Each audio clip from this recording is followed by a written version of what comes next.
C'est parti. Comme tu as pu le voir dans le titre, aujourd'hui, on va parler créatine et composition corporelle. Quand on entend créatine, beaucoup pensent à rétention d'eau et donc prise de poids. La plupart du monde, ils ont l'impression qu'ils vont devenir énormes en consommant de la créatine. Et ça démontre encore une fois à quel point la créatine a bon dos pour cacher la consommation de certains produits pas très clean.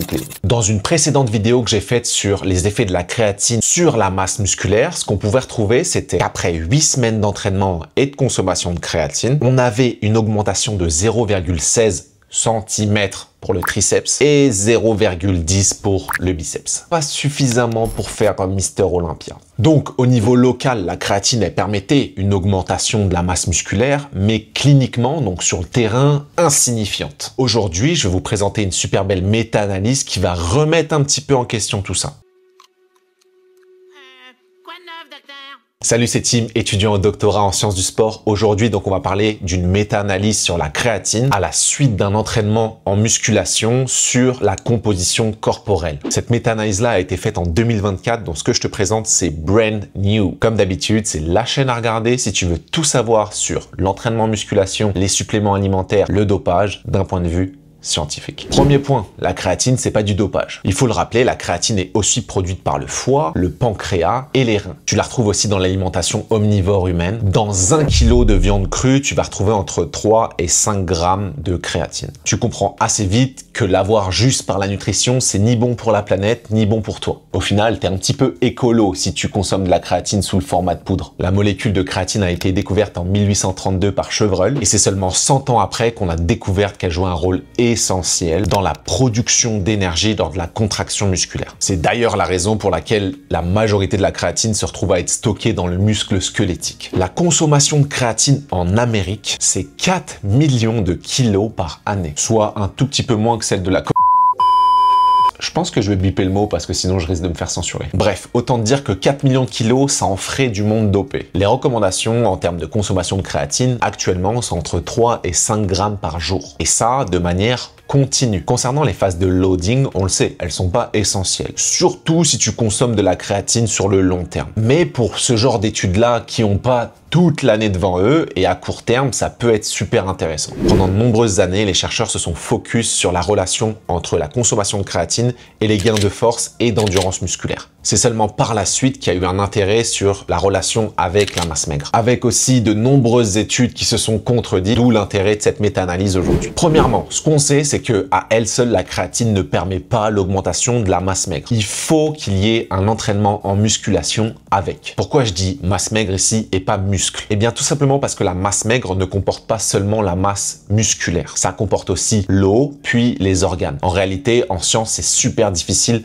d'analyser seulement la masse musculaire en mettant de côté tous les autres tissus de notre corps. Parce que vous savez, c'est quoi la méthode la plus fiable pour mesurer la masse musculaire d'un individu? C'est la dissection sur les cadavres. Pas sûr que t'aies beaucoup de participants. Il existe un appareil en science, mais qui coûte très cher, donc l'IRM. Mais ça, encore une fois, c'est pas sur le corps en entier, souvent c'est localisé sur certaines sections. Et lorsque tu analyses la composition corporelle avec des outils comme les pinces à pli cutané, la bioimpédance ou d'autres outils, eh bien ça fait seulement des estimations grossières. Quand t'as pas le choix, t'as pas le choix, mais quand tu fais des études scientifiques, il est super important de choisir le bon outil pour évaluer la bonne chose. Il y a plusieurs hypothèses quand on parle d'association entre la consommation de créatine et la prise de masse musculaire. Premièrement, cela pourrait être dû à l'augmentation de l'expression de certains gènes, notamment les MHC, donc les chaînes lourdes de myosine, qui ne sont rien d'autre que des protéines contractiles, autrement appelées myofilaments, que tu vas retrouver dans les sous-structures des fibres musculaires, appelées myofibrilles. Deuxièmement, ça pourrait être dû à l'augmentation du nombre de cellules satellites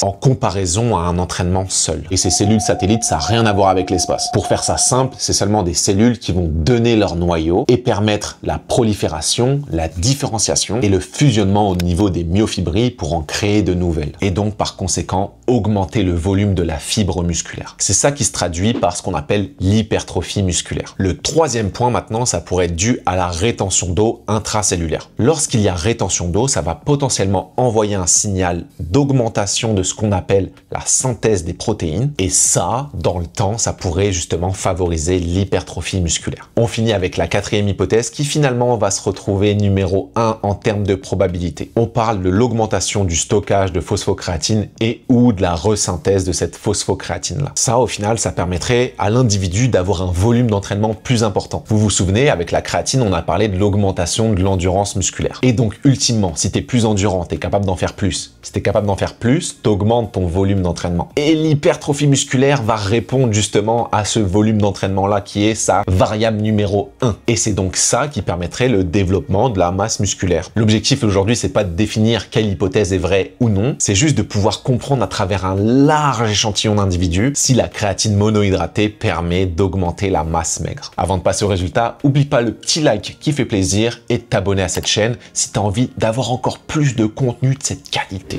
Dans cette méta-analyse, ils ont dû choisir un tas d'articles scientifiques. Pour faire ce choix, ils ont forcément des critères. Et les critères ici, c'est les suivants. Ils ont inclus seulement des études qui réalisaient des entraînements en résistance sur tout le corps et donc pas seulement localisés à un certain muscle comme on l'avait vu dans la vidéo précédente. Ils ont aussi exclu toutes les études qui réalisaient un entraînement avec le poids de corps, ce qui est plutôt une bonne chose dans leur méthodologie. Pareil pour les interventions avec une combinaison créatine à d'autres suppléments ou compléments alimentaires afin d'éviter tout biais possible. Pour les mesures de masse maigre dont on a parlé tout à l'heure, super intéressant, ils ont inclus le DEXA, les IRM, les CT scans, qui sont de loin les meilleures méthodes pour estimer la masse maigre d'un individu. L'âge des participants entre 18 et 50 ans. Plutôt une bonne chose parce que d'autres études avaient pris seulement des personnes âgées ou des personnes très jeunes, ce qui est donc très peu représentatif de la population qui va utiliser la créatine. Après avoir scanné plus de 1694 études, ils en ont retenu 12 qui correspondaient parfaitement avec leurs critères, donc inclusion-exclusion. Dans ces 12 études, au total, il y avait 362 participants, ce qui est quand même pas mal. Et maintenant, je vais vous donner les chiffres les plus importants pour comprendre les résultats. Voici à présent des moyennes concernant premièrement les semaines d'entraînement en musculation. On a 7,6 semaines d'entraînement avec une moyenne de 3,8 sessions par semaine. Concernant le nombre d'exercices, on était en moyenne à 8,2 avec un nombre de séries de 3,5 par session par exercice en moyenne. Concernant le nombre de répétitions, on était à 9,4 avec un intervalle allant de 3 à 20 répétitions et l'intensité moyenne, c'était 76% de la répétition maximale. L'intervalle de cette intensité allait entre 65 et 83% de la répétition max. On a donc 10 études sur 12 qui ont utilisé une phase de load avec la créatine dont je vous ai parlé tout à l'heure, suivie d'une phase de maintien de 5 à 7 jours. Je vous l'ai expliqué tout à l'heure, la phase de load, elle n'est pas si importante que ça, mais elle l'est si t'as pas beaucoup de temps devant toi. Quand tu sais que tu vas consommer de manière récurrente sur le long terme, tu t'en fous un petit peu. Mais là, quand tu fais une étude sur 8 semaines, que tu as envie d'avoir les effets les plus rapides possibles, eh bien, vaut mieux faire cette phase. Durant cette phase de load, ils ont donc consommé 20 grammes par jour ou 0,3 grammes par kilo de masse maigre pour une durée en général de 3 à 7 jours. Par la suite, il y a eu un maintien avec des doses minimales entre 3 et 7 grammes par jour. Concernant la mesure de masse maigre, lorsque la créatine était implémentée avec l'entraînement en résistance, ce qu'on remarque, c'était 1,14 kg de plus comparativement au groupe placebo plus l'entraînement en résistance. Lorsqu'ils ont fait des analyses de sous-groupes, ils ont remarqué aucune différence entre les participants qui étaient entraînés et les autres participants qui s'entraînaient pas à la base. Donc aucun effet de la condition de base de l'individu sur sa réponse face à la créatine. Concernant les pourcentages de masse grasse, le groupe créatine démontre une diminution du pourcentage de masse grasse de 0,88% vis-à-vis de l'autre groupe. Encore une fois, aucune différence en fonction du niveau d'entraînement de l'individu. Et la dernière analyse, c'était sur la masse grasse corporelle, donc en kilos et non en pourcentage. Et ce qu'on remarque encore une fois, c'est une diminution de 0,73 kg en faveur du groupe créatine. Dans l'ensemble des résultats, ce que tu peux voir aussi, c'était que la consommation de glucides n'impactait pas réellement les résultats, ni de manière positive, ni de manière négative. On passe à présent à la partie discussion de cet article.